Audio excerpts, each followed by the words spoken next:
प्रभु यीशु मसीह के महान नाम से कृपा समाधान आप लोग को मिलता रहे। सब लोगों को बनना था। आज मूसा के सुख उपवास के दूसरे दिन में हमने प्रवेश किया। उम्मीद करता हूँ कि आप लोगों ने दूसरा अध्याय सुबह से लेकर अब तक पढ़ ही लिया होगा। तो आज के वचन के लिए जो तैनात कर रखा है वो हम लोग ध्यान करेंगे। यिर्मयाह का किताब उसका पहला अध्याय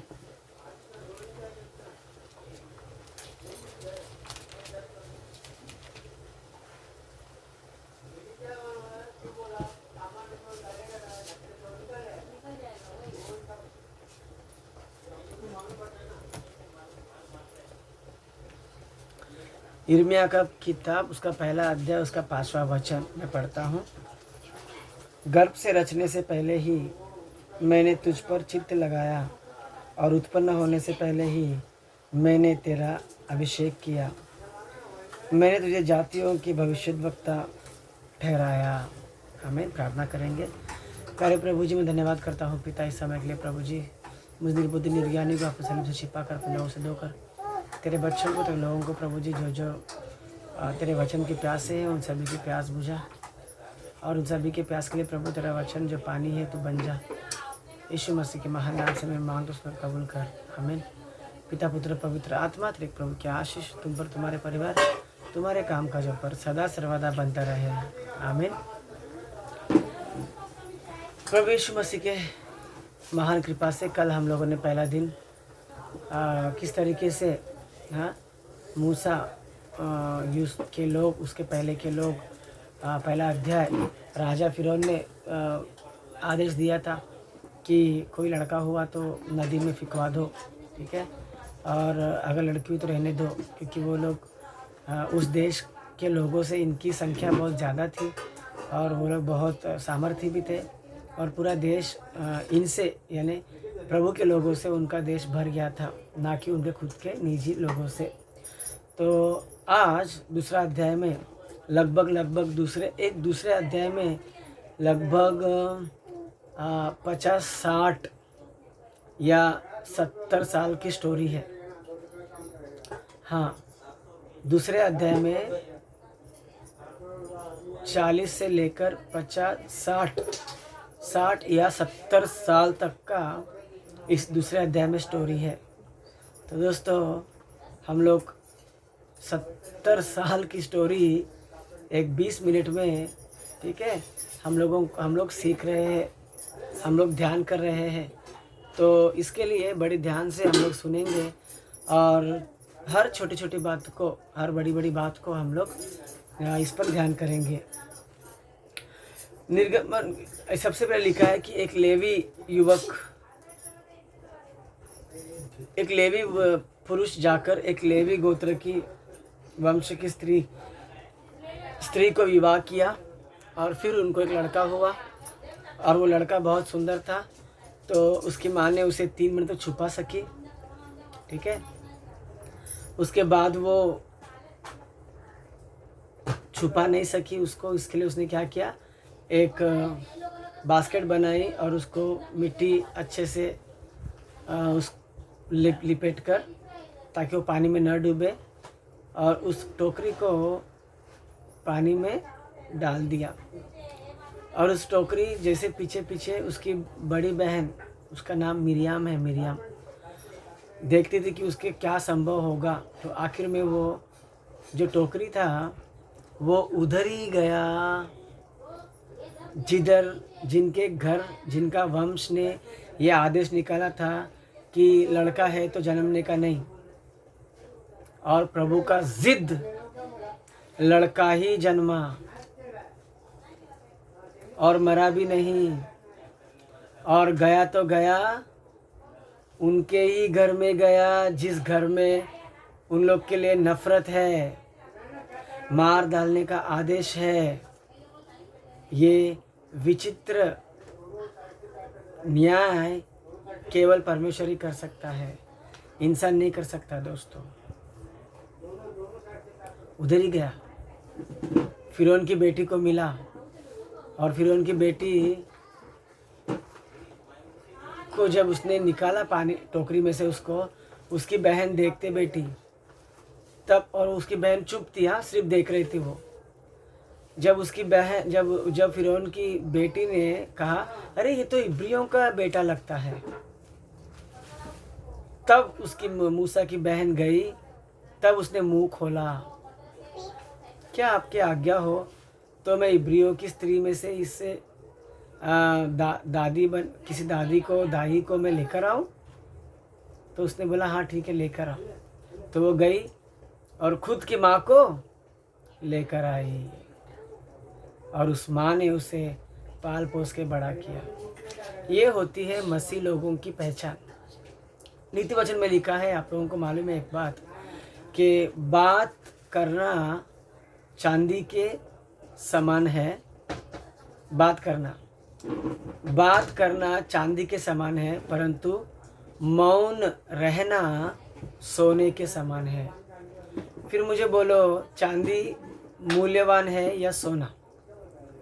अगर सोना ही मूल्यवान है तो ज़्यादा अच्छा क्या होगा? चुप रहना ही अच्छा होगा।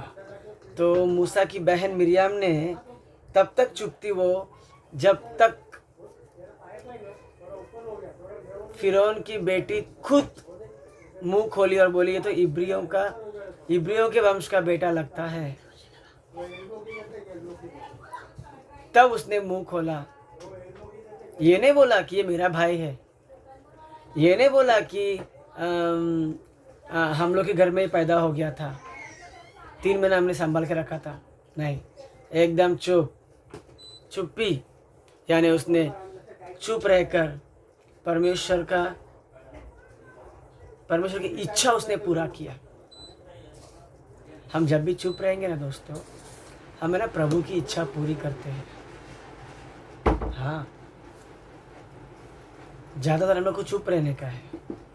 ज़्यादा फड़ेल बात करने से ना प्रभु खुश नहीं होता है। इसके लिए प्रभु ने मत्ती में 6वें अध्याय में लिखा है कि तुम समझते हो कि ज़्यादा बकबक करने तुम्हारी बकबक सुनी जाएगी। ऐसा कुछ नहीं है।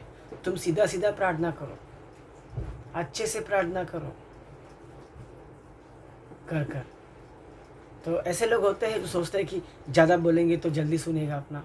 नहीं, प्रभु को पता है। इस अध्याय में आखिरी में लिखा है कि परमेश्वर ने उनके सराहने को सुना। सराहना यानी मैं कब ठीक हो जाऊंगा, ये सब कब निकलेगा, इसको बोलते सराहना। ठीक है, तो परमेश्वर ने उनकी सराहने को सुना और सुनकर उसने अपनी बात याद कर ली जो उसने अब्राहम, इसहाक और याकूब के साथ वाचा बांधा था। उत्पत्ति के 15 अध्याय में लिखा है दोस्तों। हाँ, अब्राहम को प्रभु कहता है कि तेरी पीढ़ी वहाँ पे गुलाम बन के रहेगी और 400 साल वो लोग गुलाम बन के रहेंगे। और 400 साल के बाद उस देश के लोगों को जिन्होंने तेरे पीढ़ी वंशज को गुलाम बनाया, उनका मैं न्याय करूँगा। हालेलुया। कब न्याय कर रहे परमेश्वर?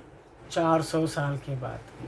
और हम सोचते हैं कल इसने मुझे मारा, आज ही ये भी मरना चाहिए, ये भी आज भिखारी बन जाना चाहिए, बदतर बन जाना चाहिए। नहीं, इस तरीके से हम सोचते हैं कि उसका न्याय अब भी होना चाहिए। नहीं, उनके लिए प्रार्थना करो। यीशु मसीह भी यही कहता है, अपने सताने वालों के लिए प्रार्थना करो, अपने सताने वालों के लिए प्रार्थना करो। तो दोस्तों, मूसा जब पैदा हुआ, ठीक है, वो फिरौन के घर में बड़ा हो गया। ठीक है, हाँ, मैंने ना बहुत सारे, मतलब जब मैं पिक्चरें देखता था तब ऐसे एक पिक्चर थी, एक लड़की अपना घर छोड़ के भाग जाने का फैसला की।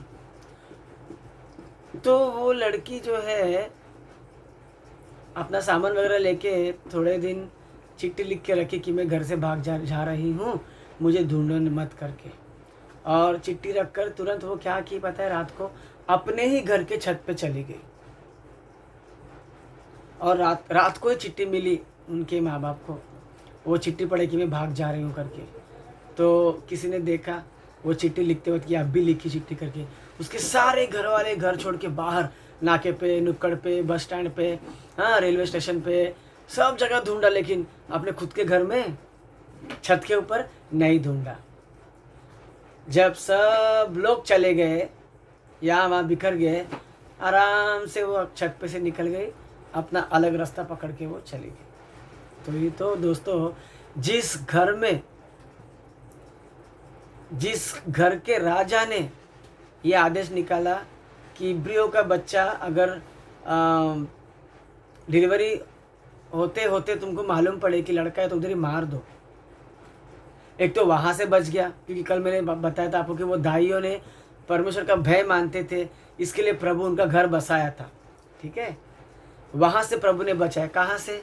जब वो डिलीवरी पर ही थे और दाइयाँ जब उनकी डिलीवरी करवाती थी तो उनको पकड़ा था राजा ने। कितना दिमाग वाला है वो राजा, हाँ, कि जड़ से ही निकल जाए, उधर से ही मार दो, अगर लड़का है तो उधर ही मार दो उसको।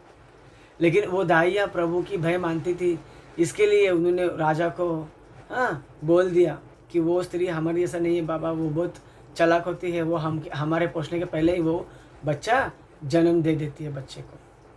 तो वहाँ से बच गया बच्चा। फिर उसके बाद एक और आदेश निकाला गया कि हर पैदा हुआ बच्चा अगर लड़का निकले तो उसको नील नदी में फेंक दो, फिकवा दो, ज़बरदस्ती नदी में फेंक दो।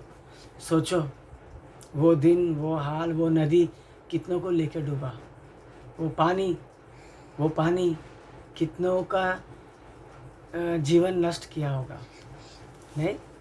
वो पानी तो वैसे ही फिर वहाँ अटका। तो मूसा जो है पैदा हो गया, और पैदा होते ही 3 महीना उसकी माँ ने उसको छिपाई, और बाद में लिखा है कि उसकी माँ उसको छिपा नहीं सकी तो उसने क्या की, टोकरी बना के पानी में छोड़ दी। ठीक है दोस्तों, मुझे एक बात बोलो, 3 महीना, आज मैं आप लोगों को बोलता हूँ, ये इसके बारे में मैंने पहले भी बताया था आप लोगों को। एक बच्चे को परमेश्वर ने, उस परिवार को, मूसा के माँ बाप के परिवार को इतना ज्ञान दिया और बच्चे पर नियंत्रण रखा कि बच्चा 3 महीना तक वाह कुछ नहीं करे, कानों कान खबर नहीं इस घर में छोटा बच्चा है, लड़का है करके। वरना हमारे घर में बच्चा होंगे तो अगल बगल के 4 घरों में मालूम पड़ता है, वो रात को भी रोता है, दिन में रोता है, नहाते वक्त रोता है, हाँ, मालिश के वक्त रोता है, दूध पीते वक्त रोता है। तो जो प्रभु, मैं तो बोलता हूँ कि ये प्रभु की ही देन है, जो प्रभु उसको छुपने के लिए उसको मौका दिया, उसका मुंह बंद रखा।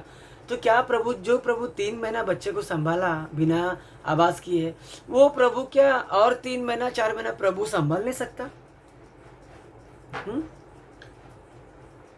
गर्भ का फल यहोवा की ओर से उपहार ही है। क्या प्रभु संभाल नहीं सका, इसके लिए उसको पानी में छोड़ना पड़ा?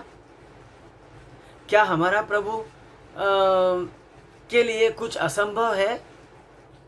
ये सब कुछ संभव है। हमारे प्रभु के लिए सब कुछ संभव है। ठीक है दोस्तों, एक बच्चा जब नया पैदा होता है तो उसको केवल और केवल माँ का गोद का स्पर्श ही अच्छा लगता है। माँ के अलावा कोई और लेंगे बार बार उसको, वो रो पड़ता है। 3 महीना यानी अभी समय आ गया कि वो किसी के भी गोद में जा सकता है, आ सकता है, रह सकता है। ओके, ये प्रभु की इच्छा थी कि 3 महीने के बाद उसको क्या करो, पानी में फेंक दो, डाल दो। ये प्रभु की इच्छा थी। अब मैं आपको बताऊं कि यूसुफ का पिता याकूब, यूसुफ पहले से मिस्र देश में था और याकूब को लगा कि उसका बेटा मर गया। तो प्रभु याकूब से सीधा नहीं बोल सकता था, जिसे अब्राहम को बोला उत्पत्ति 12 अध्याय में, तू उठ और जो देश देखो मैं दिखाऊंगा उस देश में जा, हाँ, और वहाँ पर तू रह करके। याकूब को क्यों नहीं बोला ऐसा? याकूब को नहीं बोला उसने ऐसा। याकूब को घुमा फिरा के घुमा फिरा के घुमा फिरा के घुमा फिरा के लेके गया किधर? मिस्र में। प्रभु याकूब को सीधे नहीं बताया, कैसे घुमा के लेके गया मालूम है? जहाँ याकूब और उसके बेटे लोग थे, और बेटे लोग थे यूसुफ के अलावा, वहाँ पर अकाल पड़ गया। और अकाल पड़ने से क्या हो गया, वहाँ पे धान नहीं था, तो उसके बेटे पहले धान खरीदने के लिए मिस्र में गए। उनको अड्डा मालूम पड़ा, वहाँ पे क्या मिलता है? धान मिलता है। और वहाँ से उनका मुलाकात यूसुफ से हुआ, और यूसुफ उनको पहचान लिया, परंतु वे लोग यूसुफ को बिल्कुल भी न पहचाने थे। तो यूसुफ ने कहा कि भाई अब की बार आएंगे तो आपके पापा और छोटे भाई को भी लेकर आना। हाँ, तो तब ये लोग, जो लाया हुआ धान खत्म हो गया, दोबारा धान खरीदने को जाना चाहिए था, तब याकूब उनके साथ गया दूसरी या तीसरी बार। लेकिन मुझे बोलो, याकूब प्रभु का बंदा था। मैं अब्राहम का परमेश्वर हूँ, मैं इसहाक का परमेश्वर हूँ, मैं याकूब का परमेश्वर हूँ। तो याकूब को प्रभु ने सीधा बताना चाहिए कि याकूब तू यहाँ पर मत रहे, अपने बच्चे लोग को लेके बोरिया बिस्तर बांध और मिस्र में निकल जा। क्या याकूब नहीं आता था? जाता था। हर प्रभु के बच्चे प्रभु की बात मानते हैं। सो वो भी मानता था या नहीं मेरे को तो नहीं पता, लेकिन परमेश्वर ने उसको सीधी सीधी बात नहीं बताई। वहाँ पे अकाल लेकर आया ताकि वहाँ से वो हिले जाए, वहाँ से वो जगह छोड़ दे वहाँ से। तो अकाल आ गया, फिर भी वो नहीं हिला, क्योंकि धान खरीद खरीद के ला के इधर खा रहे थे वो लोग। तो उधर उसने आदेश दिया यूसुफ ने, अब की बार आएगा छोटे भाई के साथ आना, अब की बार आएगा अपने पापा के साथ आना। अब हिला बंदा और गया वहाँ पर, और जाकर उसे इतनी खुशी मिली, इतनी खुशी मिली, इतनी खुशी मिली, अपने बेटे के गले मिला। बोलता है मुझे लगा तू मर गया, मैं अब तेरे को नहीं देख पाऊंगा, लेकिन प्रभु ने मेरे को तेरे मतलब मेरे पोतों को भी दिखाया। ऐसे याकूब खुश होता है। तो इस तरीके से प्रभु याकूब को वहाँ पे लेके आया। हाँ? तो प्रभु का तरीका सभी के साथ अलग अलग होता है। बस इतना है कि हमें विश्वास के साथ, चाहे अकाल हो फिर भी प्रभु उनके साथ था। वैसे हमारे जीवन में भी कभी कभी अकाल होती है, गरीबी होती है, डिब्बे में कभी आटा नहीं होता है, कभी तेल नहीं होता है, कभी घी नहीं होती है। हाँ, तो हमें घिन आ जाता है। हम शांति से प्रभु की आज्ञा मानेंगे और प्रभु की बात जोएंगे, जो रूखा सूखा है प्रभु को धन्यवाद देकर खाएंगे, तो प्रभु हमें भी आगे को, याकूब को अच्छा दिन दिया वैसे हमें भी अच्छा दिन देगा वो। और अकाल भी याकूब के लिए अच्छा ही था, वो थोड़ी भूखा सोया था ना, वहाँ से धान ला के मिलता था इन लोगों को। तो वैसे ही दोस्तों, हमारे प्रभु के लिए कोई असंभव काम नहीं है, ठीक है? उसके लिए सब कुछ संभव है। बच्चा 3 महीने के बाद किसी के भी गोद में जाने के काबिल बन जाता है। अब प्रभु का समय हुआ कि उसको वहाँ से हटाए। तब वहाँ पे लिखा है कि उसकी माँ उसको और छुपा नहीं सकी, उसको टोकरी बनाई और पानी में छोड़ दी, पानी में छोड़ दी। कितना एक माँ, देखो टोकरी चाहे बनाओ या ना बनाओ, वो टोकरी, नदी हमेशा बहता रहता है, ठीक है? तो बहते पानी में छोड़ देंगे, पता नहीं उसका क्या हो जाएगा। हाँ, वो मर भी सकता है, वो जी भी सकता है, लेकिन उसकी माँ को ये नहीं मालूम था कि ये 100% जिएगा, ये जीने के लिए पैदा हो गया, ये लोगों को वहां से निकालने के लिए पैदा हो गया, ये प्रभु ने पैदा करवाया। ये उसके माँ को भी नहीं पता, उसके पिता को भी नहीं पता, उसके बहन लोग को भी नहीं पता। छोटा भाई 3 महीने का भाई को लेकर बड़ी बहन उसके पीछे पीछे नदी के पीछे देखने के लिए चली। उसको ये नहीं मालूम कल को यही मेरा छोटा भाई हम सबसे बड़ा नबी बन जाएगा और लाठी लेके चलेगा, 25 लाख लोगों को लेके निकलेगा, हम हाजी हाजी करते पीछे निकलेंगे।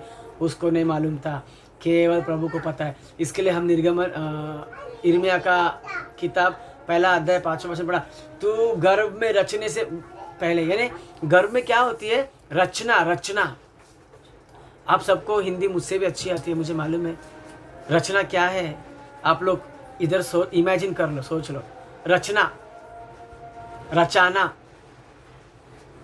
ठीक है? रचाया जाना, यानी उसकी ड्राइंग निकालना, नक्शा निकालना, उसके आँख, उसके एब्रो, उसके नाक, उसके कान, उसके दांत, उसके होठ, उसके हाथ, उसकी उंगलियां, उसके नखुन, हाँ, ये सब की रचना होना। तो यिर्मयाह पहला अध्याय उसके 5वें वर्ष में लिखा है कि तू अपने माँ के कोख में, गर्भ में रचने से पहले ही मैं तेरे को जानता हूँ। एक सवाल मुझे आप लोगों से है, हम जब भी पैदा हुए थे तभी इतने से थे, इतने इतने थे, दिख रहे ना आपको? हाँ, इतने इतने इतने इतने थे। हाँ, और पैदा होने के पहले इतना इतने माँ के कोख के अंदर थे, और माँ के कोख के अंदर आने के पहले हम लोग कहाँ थे? हाँ,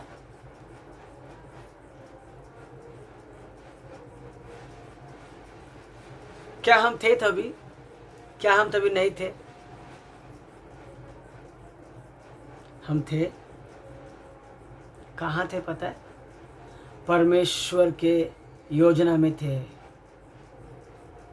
जैसे इस दूसरा अध्याय में लिखा कि लेवी वंश का पुरुष गया और लेवी वंश के स्त्री के साथ विवाह किया और उन्हें एक लड़का हुआ। प्रभु के इधर है ना कि मूसा को मुझे पैदा करने का है, पैदा करवाने का है, सॉरी, मूसा को मुझे पैदा करवाना है। किधर था मूसा रचने के पहले? गर्भ के पहले कहाँ था मूसा? परमेश्वर के दिमाग में था। हम भी, तुम भी गर्भ में, तुम्हारे माँ के गर्भ में आने से पहले परमेश्वर के दिमाग में थे तुम लोग, और तुमको प्रभु ने पैदा करवाया। और हम सोचते हैं संडे काम पर जाऊंगा, मैं तो चर्च नहीं आऊंगा। शुक्रवार किसका भला हुआ है शुक्रवार उपवास करके?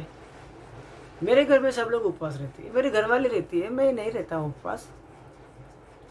अरे तुम उपवास इसलिए रहते नहीं कि बीड़ी पीने से तुमको छुटकारा चाहिए,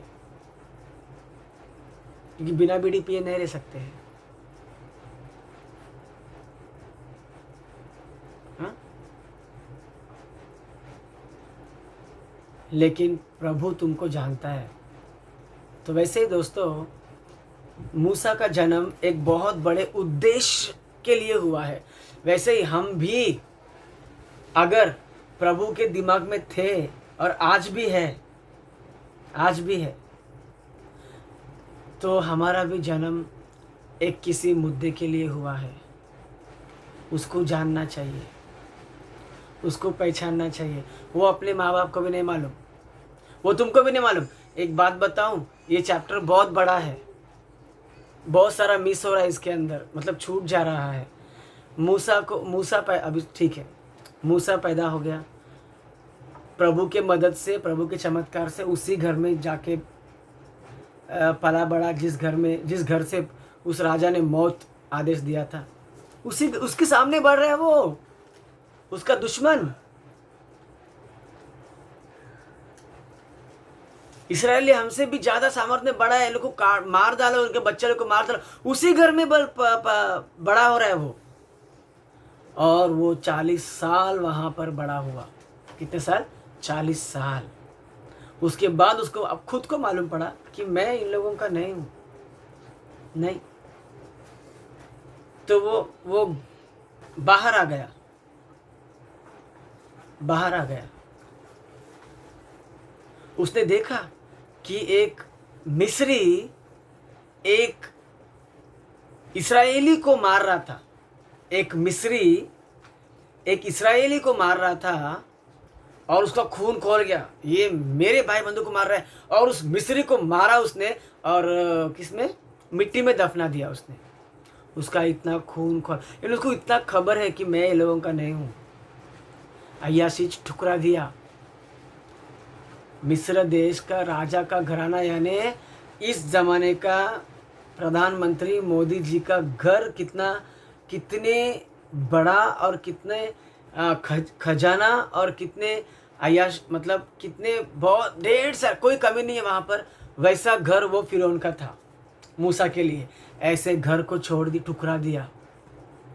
ठीक है, वो उसकी बेटी, इसकी माँ, और रानी कहलाती थी, उसको ठुकरा दिया, नौकर चाकर ठुकरा दिया, अच्छा ज़िंदगी ठुकरा, मखमल का बिस्तर ठुकरा दिया, अच्छे कपड़े ठुकरा दिया, ठुकरा दिया। और अपने भाई बंधु गरीब गुलाम लोग के बीच में आ गया, मैं भी इनका ही, वे भी मेरे है करके आ गया, दुख भोगने के लिए आ गया उनके साथ। और एक मिस्र को अपने भाइयों में से एक को मारता हुआ पाकर उसी मिस्री को मार दिया, दफना दिया। तब थोड़े दिन के बाद क्या होता है, दो इस्राएली लोग आपस में लड़ते थे, तो वो जाके उनको बोलता था कि भाई तुम दोनों तो इसी इस्राएली हो, आपस में भाई हो, एक ही गोत्र के हो, क्यों लड़ते हो? हाँ, मिस्री तो नहीं हो तुम लोग ना, लड़ो मत ऐसे। तो वो एक बोल उठता है कि तू क्या करेगा, तुझे हमारे ऊपर तुझे न्याय करने वाला कौन ठहराया तुम लोगों को? तू आपको क्या ठेका लेके बैठा है क्या? हमारा न्याय करेगा? तू क्या समझते, मिस्री को मार डाला, मिट्टी में डाल दिया, छिपा दिया, वैसे हम लोग को भी मारेगा? तो ये सुन के वो डर के मारे भाग जाता है।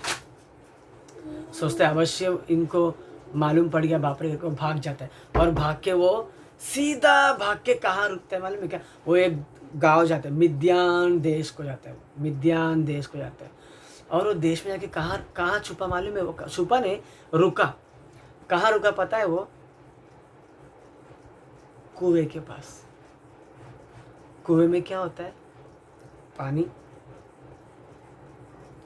वो कुएं के पास रुका, पानी के पास रुका। बाइबल में पानी का मतलब वचन होता है। वो पानी के पास रुका, बस वहाँ पर से उसका ज़िंदगी, उसको खुद को समझ में नहीं आया कि मैं क्या करूँ, मैं क्यों पैदा हो गया, मैं क्यों जी रहा हूँ, जिनके घर में मैं बड़ा होगा वो तो मेरे नहीं है, और ये पूरा कबीली जो है, यानी ये पूरा इस्राएली झुंड जो है वो हमारे लोग हैं, लेकिन इनमें मेरा माँ बाप भी नहीं है।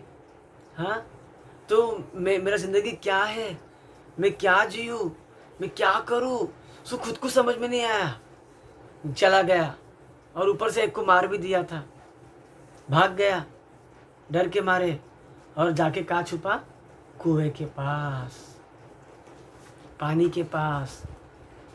ये है पानी, ये है कुआं, ये है पानी का एक सोता जो कभी ख़त्म नहीं होगा। ये है रास्ता। मैं यीशु ने कहा, मैं मार्ग, सत्य और जीवन हूँ। यही है मार्ग, यही है मार्ग। वो मार्ग के पास हो गया, तो कुएं के पास वो रुका, बस वहाँ पर उसने मदद की। वो लड़की आई थी, वो याजक की बेटियाँ थी, उनको उन्होंने मदद किया, और वो लोग उसको अपने घर लेकर गए। उसके बाप के बोलने पर वहाँ उसने उनके साथ रहने के लिए निश्चय किया, ठीक है मैं रहूँगा यहाँ पे तुम्हारे साथ। थोड़े साल वहाँ पे रहा। उसके बाद उस बेटियों के पिता ने उसकी एक बेटी, सिप्पोरा नाम होता है उसका, उसको देके शादी भी कराया, और उसका बेटा भी हुआ। उसी का नाम गुरशेन रखा गया था, उसी का बेटा हुआ। और उसके बाद लिखा है, परमेश्वर ने इसराइल लोगों की करारा सुन रहा था, उनका दुख देख रहा था। ठीक है, अब प्रभु उनकी सूधी लेने के लिए, कब से प्रभु सूधी ले रहा है? मूसा दुनिया में क्यों आया? क्या अभी प्रभु सुनी उनकी? अरे मूसा प्रभु ने पैदा करवाया है इसके लिए कि उनके लोगों को वहां से वो छुटकारा निकाल के ला सके। पर समय समय पर प्रभु काम कर रहा है। प्रभु का योजना है दोस्तों, कभी जल्दी, कभी लेट, कभी और लेट, कभी बहुत लेट। तो हमें घाई नहीं करना चाहिए, वो अपने समय में आएगा। मगर किसी को भी उसने मरने को नहीं दिया। इस्राएल लोगों में से किसी को भी मरने को नहीं दिया। वो दुख में थे, हम दुख में है। कभी कभी कोई दुख अपने लिए अच्छा है। हम लोग प्रार्थना करते हैं दुख के अंदर, विश्वासी बनते दुख के अंदर, तो प्रभु हमारे साथ नहीं है, ऐसा मत समझो दोस्तों। आज परमेश्वर तुम्हारी सूधी लेगा। हाँ, और बस अभी प्रभु मूसा को मिलने की देरी है बस। अब प्रभु रास्ता ढूंढ रहा है, अब प्रभु समय देख रहा है कि कब मैं मूसा को दर्शन दूँ। जब मूसा को दर्शन देगा तब उन दोनों का मुलाकात हो जाएगा, तब मुद्दे का मीटिंग हो जाएगा, काम मिल जाएगा मूसा को। इसके लिए तू पैदा हुआ था। हाँ, तो दोस्तों हम भी प्रभु से पूछें, प्रभु मेरे लिए क्या, तेरे लिए मेरे लायक क्या काम है? तूने मुझे इतना पैदा करवाया, इतना जवान बनाया, इतना सुंदर बनाया, इतना अच्छा दिया रखा। हाँ, 2 हाथ दिए, 2 पैर दिए। हाँ, मैं लंगड़ा लूला नहीं हूँ, मैं अपंग भी नहीं हूँ, मैं विकलांग भी नहीं हूँ। तो तूने मुझे पूरा इंसान बनाया, कोई कमी नहीं है मुझ में। तो प्रभु बोल, मैं तेरे लिए क्या कर सकता हूँ? कभी प्रभु से मांगो प्रभु से आज रात को, प्रभु मैं तेरे लिए क्या करूँ? तू क्या चाहता है? तूने मुझे पैदा करवाया प्रभु, तूने मुझे पैदा करवाया प्रभु। कर कर हम भी अपने माँ बाप से उनको तो पता भी नहीं, मूसा के माँ बाप को पता भी नहीं कि मूसा किस उद्देश्य के लिए पैदा हुआ। वैसे ही हम अपना ज़िंदगी का उद्देश्य प्रभु को पूछेंगे, प्रभु तूने मुझे पैदा किया, बोल और मुझे रास्ता दिखा। तूने मूसा को रास्ता दिखा ना, कुएं के पास, पानी के पास। ये तेरा वचन वाला पानी मैं लेके बैठा हूँ, मुझे भी रास्ता बता और मुझे भी ज़िंदगी दे। बोल मैं तेरे लिए क्या करूँ? ऐसे प्रभु को कहने की स्थिति, समझदारी, ज़्यादा चुप रहने की बुद्धि सदा प्रभु तुम्हें देता रहे। आमीन। प्यारे प्रभु, जो वचन बोया है पिता, 100 गुना फलवंत का मैं सुनने में यीशु के नाम से मैं मांगता सुनो, कबूल कर। आमीन। सभी लोगों को मरनाता।